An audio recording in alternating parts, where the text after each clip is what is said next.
Hello and welcome to The Failure Gap, where we talk with leaders about closing the space between agreement and alignment. We love talking with interesting people, and today we're joined by Matt Leta. Matt is a founding partner and CEO of FutureWorks.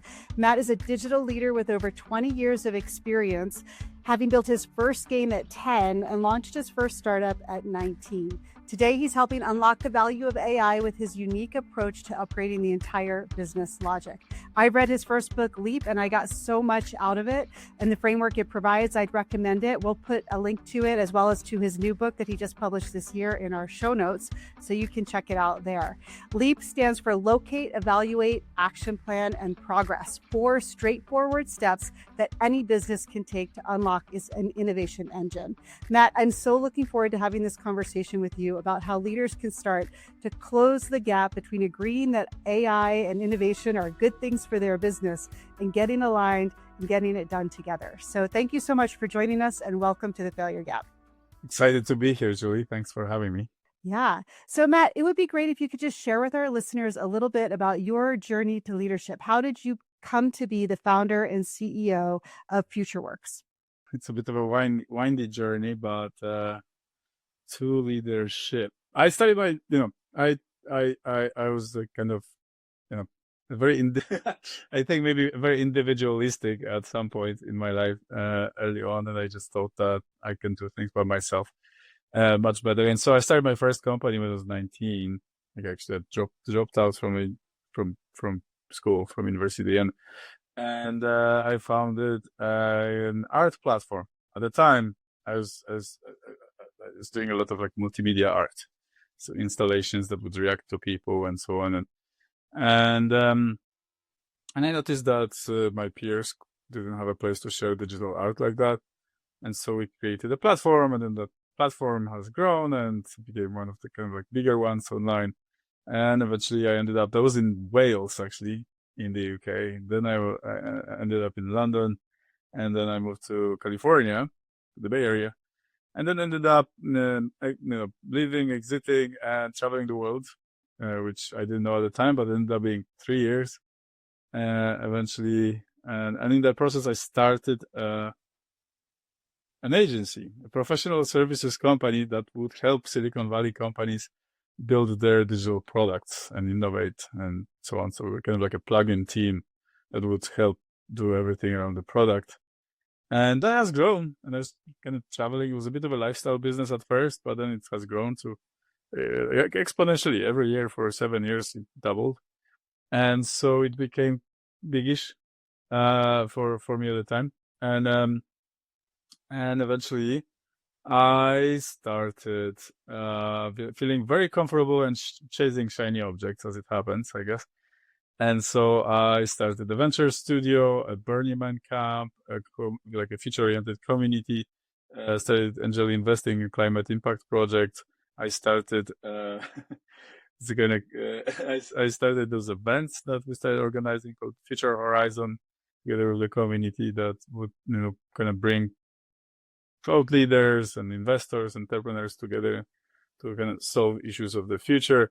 And I started a Web3 based fund for bioeconomy systems, and so on. Right? So I think I did too many things at once, and I completely stopped because my team was operationalized, organized, and the agency was just running. And suddenly markets changed. Usable AI came, and that company really started struggling. It went from making good millions to suddenly, being 3 months from bankruptcy.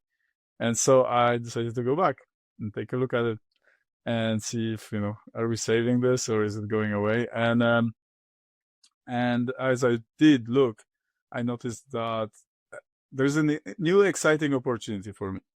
So previously, I started when I left the Valley, I went traveling, and my whole thing in 2015 was like, how about we try and build like a fully functioning, excellent, but only remote, right? Like we'll never have an office, professional services company, right? Not an easy thing, but it took us some time, and then it worked, right?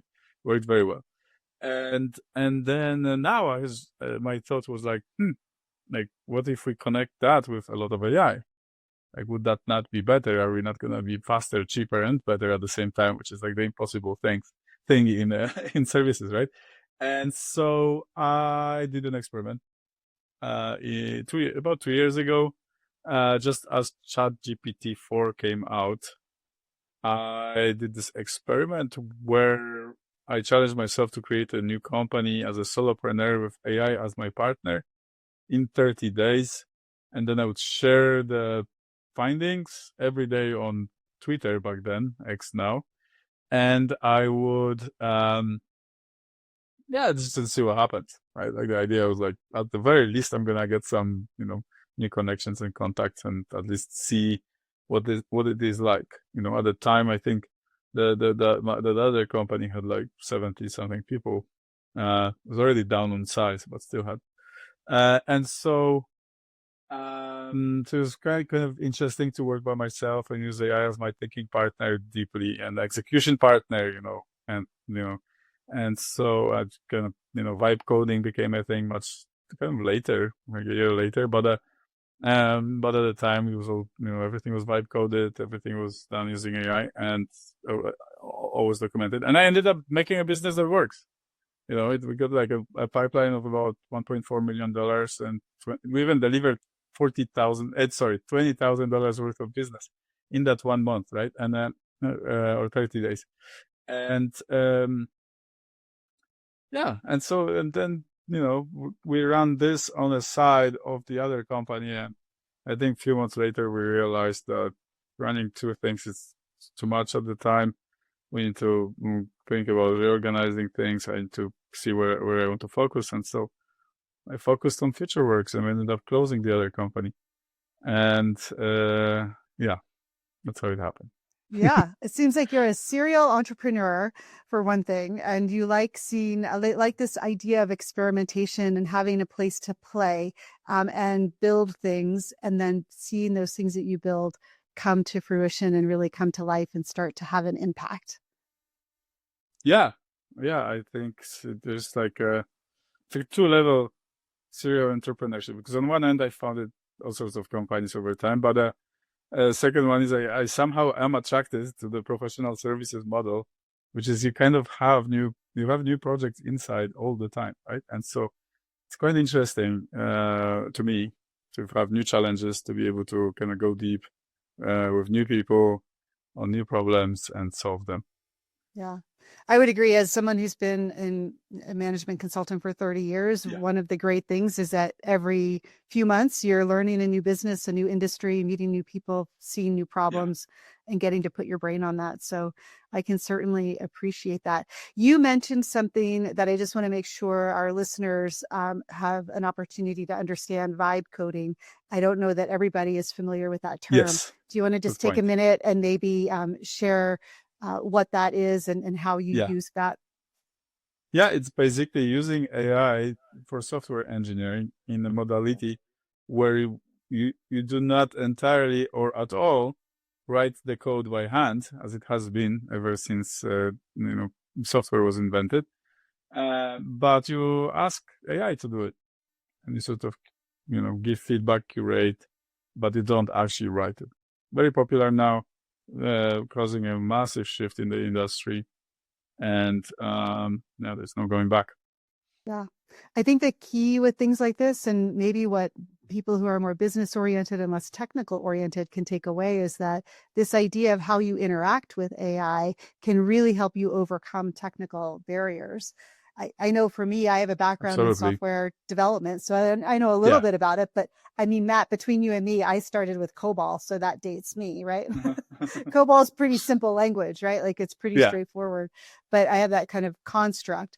And when I think about playing around with vibe coding, which I've done a little bit in, it's a whole different way of thinking about describing what the outcome that you want, and then getting help with the coding along the way. Yeah, there's a strong correlation between good delegators and those who can prompt AI to get the results they want of high quality. And the common denominator, I think, is just communication. It's so worth now practicing communication. If we can define our ask in a way that it minimizes margin for error, that's good with people. and it's good with AI, and it's kind of just the same. So in our businesses, it's so worth looking for strong communicators now who can now develop things and design things and build things, just by prompting. Yeah.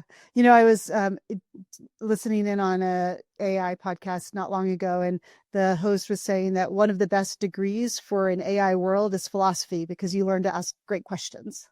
Yeah, so true. Yeah, I thought that I was think so that's funny. actually, yeah, I wonder if it was the actual correlation, or someone would do a study at some point. But Yeah. yeah, I think that makes a lot of sense. Yeah. Yeah, Yeah. anyone who's being able to word their ask very well and actually, spends time, or not necessarily spend too much time, but just think about their ask before it goes out, gets much better results.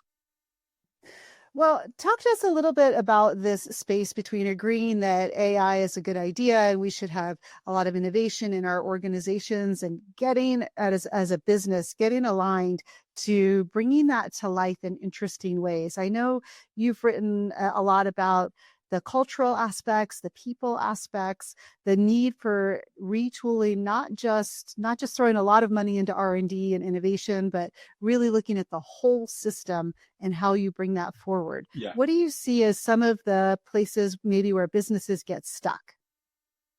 Yeah, I think for one end, unless you're in like really hardcore deep tech or maybe health, throwing a lot of money into R&D and innovation is going away. Like because we just research, and testing things and coming up with ideas and building prototypes and testing things is the cost of it is just going towards zero. And so what is most important really is being able to actually advance with getting ROI on AI. Like, just, not do some experiments on the side or get everyone to try ChatGPT, but like have AI help deliver value, right? Like, I don't know, cut the cost of one department by half or double, deal flow or whatever is the target, right? And that is not easy. That is actually very hard. And as many who have tried in the last 3 years have learned. And why is it hard? It's not actually AI itself, that it's not ready or hallucinates or so. There are some issues, but actually if you measure current AI, that's today, and better is coming next week, right? But if you measure performance between workforce and AI, then workforce hallucinates more, right? Hmm. That's I interesting. think, Yeah. yeah, I think at Salesforce, there's like a metric that if you get people to recall, like, salespeople to recall and information, work with it, the accuracy rate is something like 70%, and AI is 99, right? And we still argue about that 1% because it is a hallucination, but really it's already much better, right? And so the question is where's the gap, right? And the gap is really in the fabric that connects, that AI to how we work and what we do, which is data and software, kind of like the middle layer. And then the third part, which is incredibly important in our companies and makes our companies and makes companies interact, which is people, right? Our people. And the thing with people is that they need to be bought in. They need to, agree and align. And they need to be able to move, actually advance using AI, right? And ideally in a distributed manner. It's moving too fast to have training programs and stuff like that. I mean, they help, but ideally they are experimenting, they are trying. And to do that, they need to be excited. They actually need to like the idea of AI. But most of our workforce today do not like the idea. And it's hard to be surprised because that sounds to them like they're going to get replaced. Okay, so they're going to help their employer advance with this, which objectively is always good for a business to have more AI because, you automate and optimize more, you have higher margins, higher competitiveness, and lower chance that you get disrupted, right? So it's essentially essential, right, for the leadership. But then for people who are doing the job, the feelings are that they are scared. I don't trust it, right? they have discomfort with it. And so we've come to realize over the years implementing those systems that that AI adoption really only happens at the speed of comfort within human comfort within a business. And so what's very important is to make everyone comfortable. And then I think they go from, it sounds like a potentially good idea. Often you can observe it internally. People will say that it's like, of course we should have AI, yes, but they don't actually feel it. Right? They don't want it. They will sabotage the initiative subconsciously. They're in the failure gap. Yeah. Right? Yeah. Yeah. You wrote a blog post about psychological safety, and that it's not about being comfortable, but it's about being capable, if I remember correctly. And I think that's such an interesting idea, that it's actually, you need for people to get comfortable with the idea of AI, but they also need to become capable with the tools and resources. Can you talk a little bit about that? Yeah, I mean, making everyone believe that they're capable of, using advanced AI being the part that stays. Let's say that there is, generally just a belief that some people will get fired because of AI and some will stay. It's in anyone's interest to stay, and it's also in anyone leading a company in their interest to keep people who have the knowledge of how things work and not let them go, right? And so so the way to get them to become comfortable, and so to increase the velocity of change that can happen, is to make them feel like they are capable, they are part of the solution. It's theirs too. It's not pushed down, doesn't come from some lab. And this is where like R&D labs and innovation labs fail, right? It's not invented here, right? It's like ideally solutions for, workflows, whatever, come from those people. And there are ways to invite them all, really, even, to share those ideas, right? And to contribute and so on. And the way things are going, like, we will need less people. So at any business, there are sort of two paths. One is like we grow, but we don't hire, or hire less, or different people, or we don't grow and then we, advance with AI and let go of people. But this is also a way for us to find out who is really, advancing, who has agency, very important, who is actually willing to contribute to the business and learn for the business, and so on. And those are, there are many nuances to it, far more than we can cover in this conversation. But taking care of the people's comfort and ability to use one is kind of goes with the other, to use this technology, trust this technology, very importantly. Then that essentially increases our ability to transform. If you were talking with somebody, and I think you probably do this on a regular basis, if you're talking with business people and they're kind of all in with their agreement, yes, we should be doing something with AI, and you don't see them like actually being willing to experiment with it, what would you encourage them to do as a first step? If they're thinking that, it sounds great, but I have to take care of my business. I got to deliver my numbers. I've got clients beating on my door. Like, somebody else needs to take care of this for me. What would you suggest to them? 3 steps. I always repeat the same 3 steps. We've distilled it over years to like, what is it really that stops those initiatives? And there are first three steps that need to be kind of taken into account. First is have a leader for this. Someone who has the mandate, the ability to move forward. It cannot be like a chief innovation officer or some, VP of digital or some who does not have the power to move things within the company. It needs to be someone like a CIO, COO sometimes, but they don't have time usually. Someone who is maybe lower ranked, but is given the mandate to talk to everyone, to, and to change things and get the support from the top team. And as we say, usually without that person at the company, and it doesn't matter what size, if it's 10 people or 250,000 people, we work with, the entire spectrum. The chances of success are 0.0. It's not like maybe it will work out. There is no chance.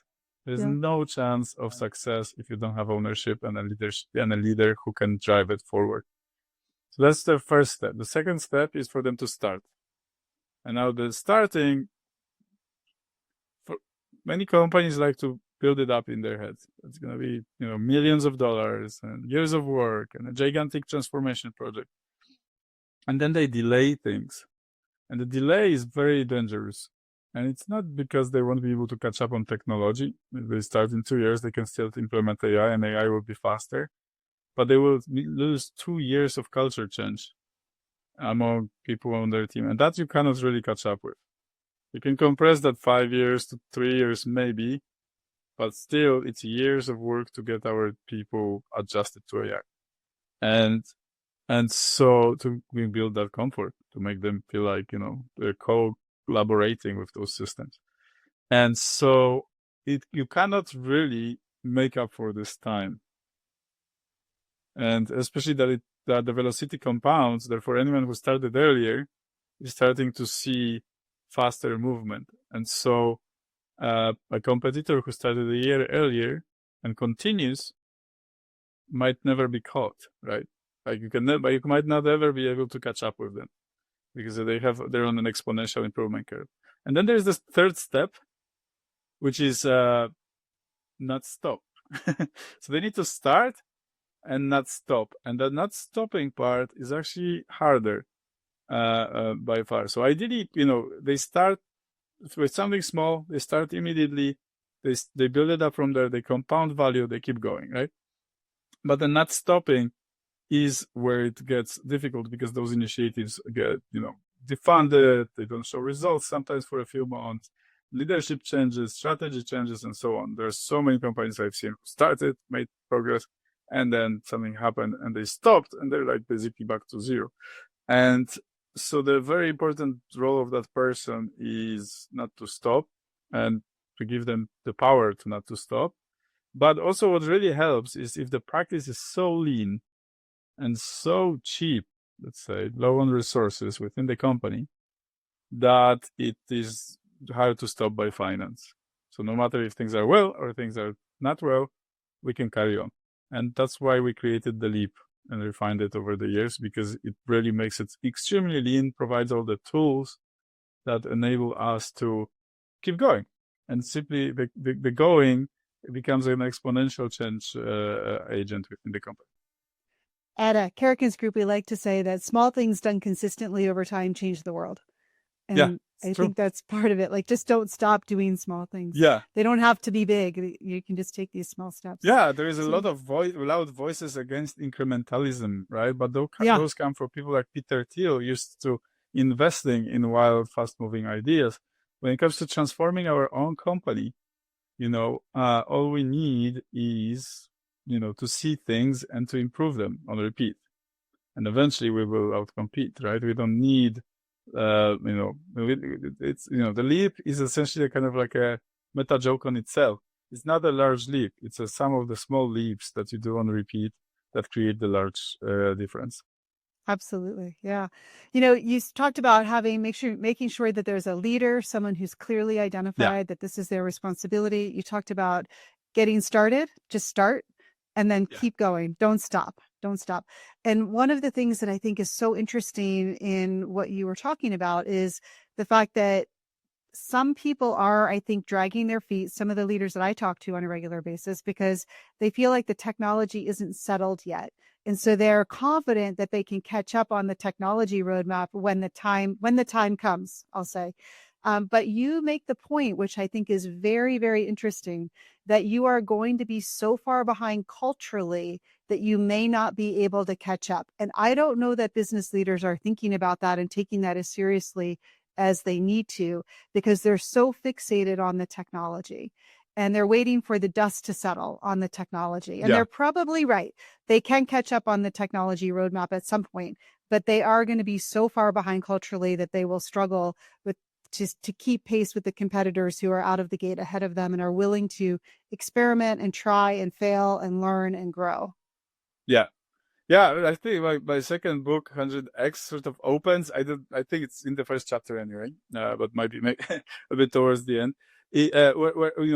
When I say, how not to start and how to start. And how not to start, I literally say, do not start with technology, right? It sounds like an AI, like AI is a tech thing. Like, we would have tech team before do our digital transformation and introduce Salesforce. So, right?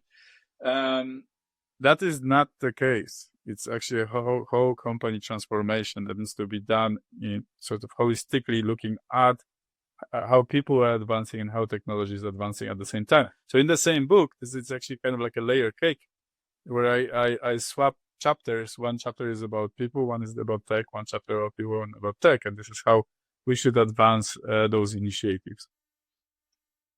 I think one of the most striking things to me is I've been coming up my own learning curve when it comes to AI, because let's face it, we're all beginners in a lot of this space. Some people are further ahead, but it's so emergent right now that we're learning as we go.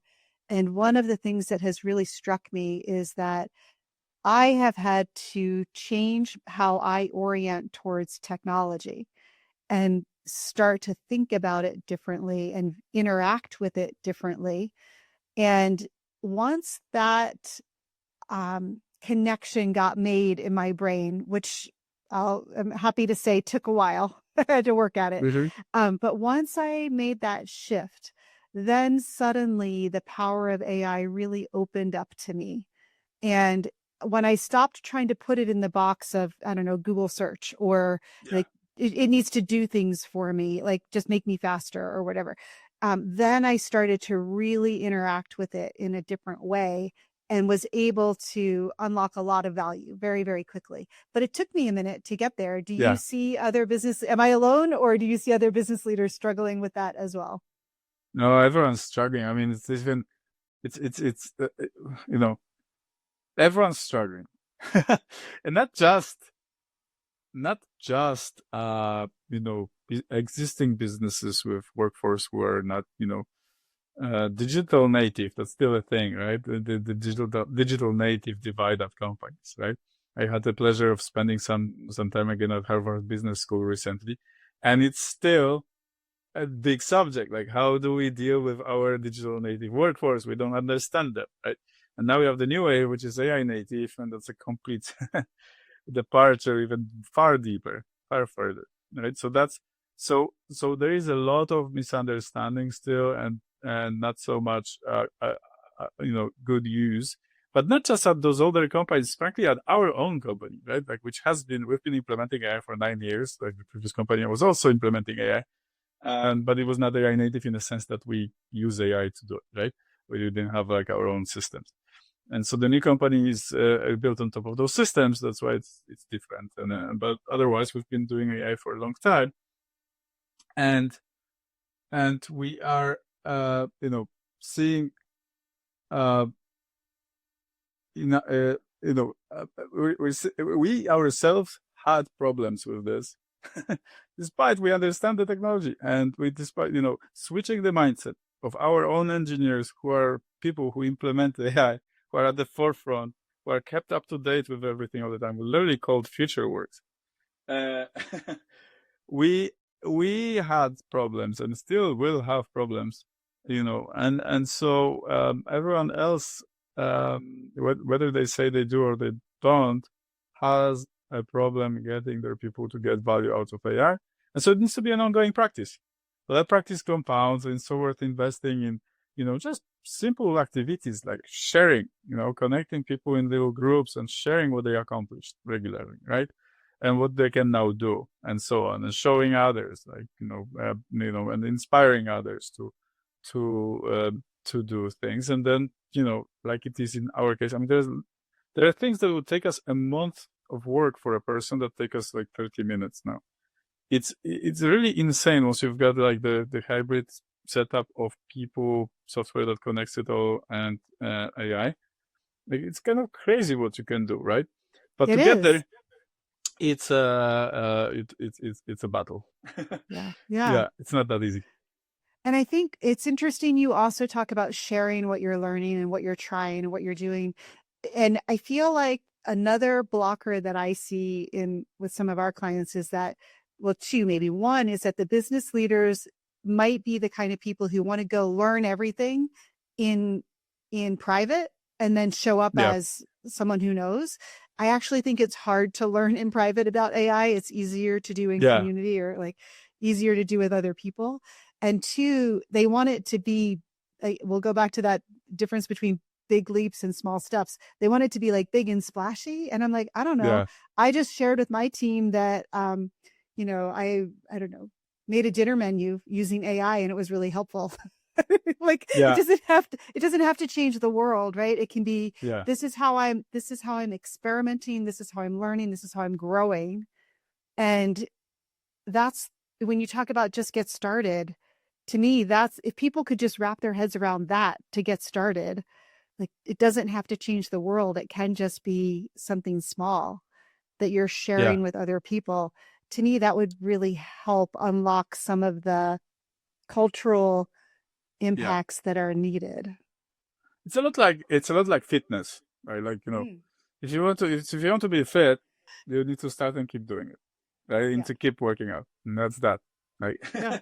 Yeah. you're not, Yeah. that's that, right? Like, and it's the same, it's, I really avoided that metaphor in my book because it's sort of played and I didn't want to use it, but it is really like fitness, if you want to be in a good shape, you kind of need to work out, at least, sometimes every week and keep doing it.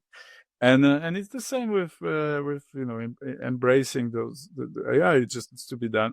I just on your leadership point, it is much better that when we look at companies, work with companies and see how they're adopting, it moves much better when the leaders are also using. And in some cases, the leaders are incredible because they are good communicators and delegators, right? And so they actually are so inspiring to us. We see like a CEO or a chief innovation or such at some company who's flying with AI. They're doing so many incredible things, and very fast to adopt it, very fast to understand it, very fast to get value out of it. And in some cases, in many cases, I would say the sort of old worldview is like, this is not my problem. I like my ways. I'm going to get my tech team to solve this for us. And this will not work, right? So just, to get fit as an organization, I feel like the leaders also need to go to the gym.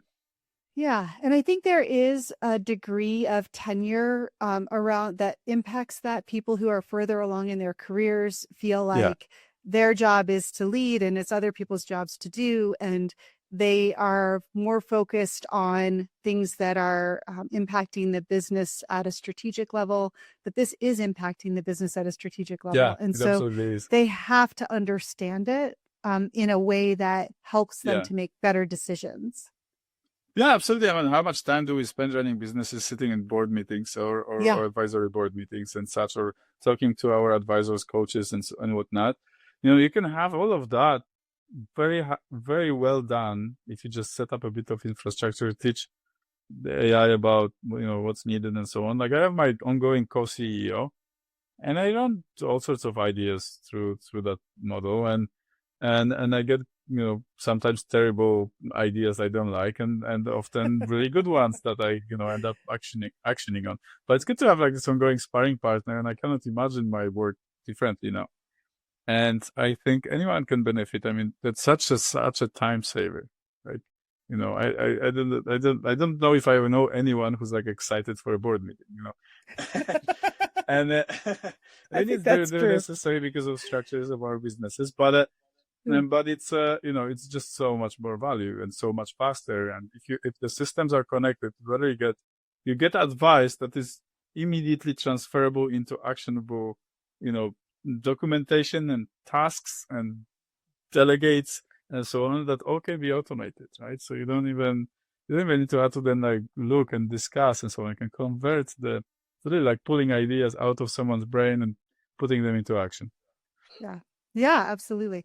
So I think, we always like to wrap up these episodes talking about what are a couple of things, like two or three things that you would recommend to leaders to just, kind of get going around some of this. And you've given us, I think, just even in this last conversation, the inspiration to say, first of all, get started. Don't delegate that part of it as a leader, right? Like Yeah, take ownership for yourself of learning and growing and expanding your own yeah. understanding of what it can do for you, not what it can do for other people.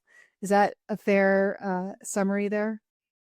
Yeah, thank you. And I have to ask, like, is Yeah. align, like you mentioned agree and align. That's an ongoing theme in Yeah. Failure Gap, right? Yeah. Oh, Yeah. interesting. So basically, the entire first chapter of the Leap Guide is titled Align, or there's like the chapters are grouped into sections, so that's like a section. So I think the first four chapters are titled, or five, are titled Align, because it's so important to align. hmm Yeah. So I think beyond what I already mentioned, another thing to really stress is to align on what things mean. And so, for example, define for the team, what does innovation mean? Or what does transformation mean? What does AI mean? Like, as silly as it sounds, what does an AI agent mean? And then assure that, it will take time, takes, sometimes a year of repetition, that everyone starts speaking the same language. Then you're just on the interpersonal level, you're starting to save so much time and conflict and misunderstanding. Just the word of innovation has a lot of meanings. And I deconstruct it in the book just to make sure that we arrive at the meaning we can align on. And, what I arrived to as my best definition is simply the ability to see what is and to improve on it. And if that's done start small and keep going in cycles, then you can really move mountains. You can change an entire organization. So I love that idea of seeing what is and then working to improve it, because so often we don't wait to see, we don't stop to make sure that everybody agrees on what is and what Yeah. does improvement look like. And I think when we Yeah. at Karrikins Group talk about alignment, we're talking about getting to shared meaning on things. Yeah. So our work is deeply human and it's deeply Yeah. involved in communication and dialogue. And how do we Mm-hmm. create that shared meaning so that we Yeah. are working towards shared goals? Yeah. Yeah. So important Yeah. to Yeah. align there.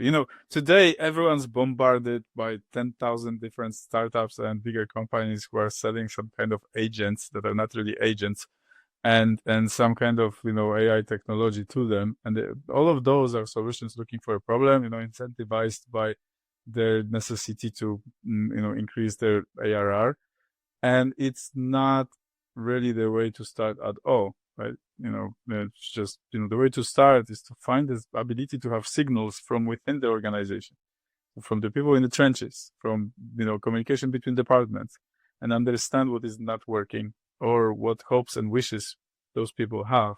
And finding that is like an incredible motor for change. Plus, so for like ideas for essentially sourcing opportunities for innovation and use of AI that actually create ROI.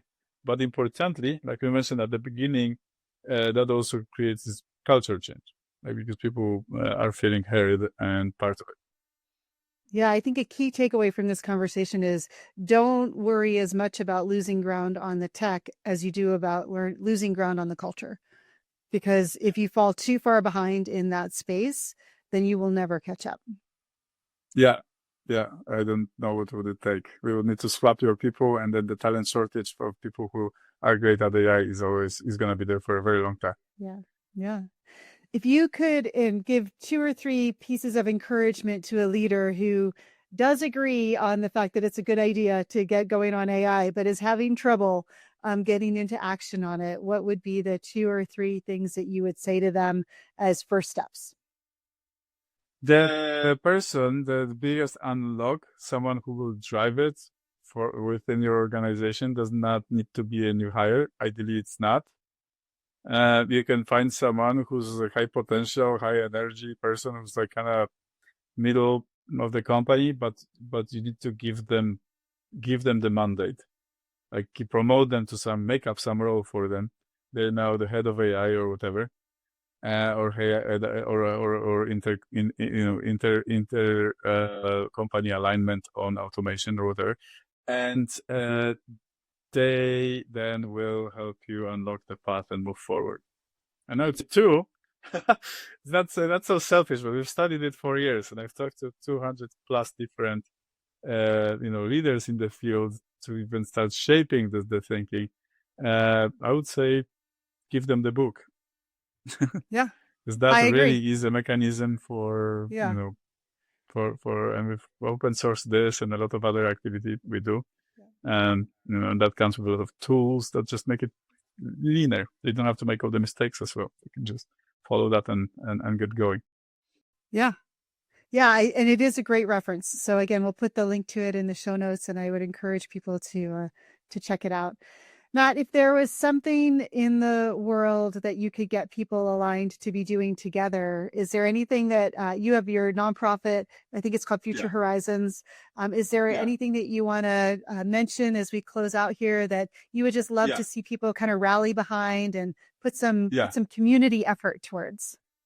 Yeah, consider what if after Anthropocene, which is our current era, where humanity shapes the surface of the planet and we kind of run the show, what if the next stage would be Symbiocene, when we are symbiotic as humanity with our environment and with thinking machines, because those are coming. Consider what would the world look like, and how good would this be for you? Yeah. I love that as a vision of the future. Matt, thank you so much for taking some time to talk with us here on the Failure Gap. This has been a great conversation about an area that I know a lot of business leaders are trying to wrap their heads around right now. I think you've given us some really practical ways to think about it. I love your idea of find a leader, find a champion, make sure they have what they need, make sure that you get started and that you keep going, that you don't stop. And I can't emphasize enough how important I think that is for leaders today, and that it's not something that you just, as a senior leader, delegate down in the organization. You also need to be thinking about for yourself. How, by the way, for any senior leaders out there, how could you make your board meetings better? Think about how AI could help you. Or just sparring on ideas. Yeah, exactly. If you want a place to go, you could start there. And I think, Matt, you're right. Nobody has ever really looked forward to that very much. So we might be able to change the world in that way. But I think there's lots of opportunity, and it's a really exciting frontier. If you feel like you don't understand it, rest assured you're in good company. A lot of people don't understand right now, but there are people who are starting to learn and grow and experiment, and they are the ones that are going to lead the future. So hopefully this conversation inspires some people to do that. Check out Matt's book, check out FutureWorks as well. They're great partners in all of this. And Matt, thanks again for joining us on the Failure Gap. Thanks so much for having me, Julie. This was a pleasure. Yeah, to all of our listeners, don't forget to like, subscribe, and pass it along, and we'll see you next time.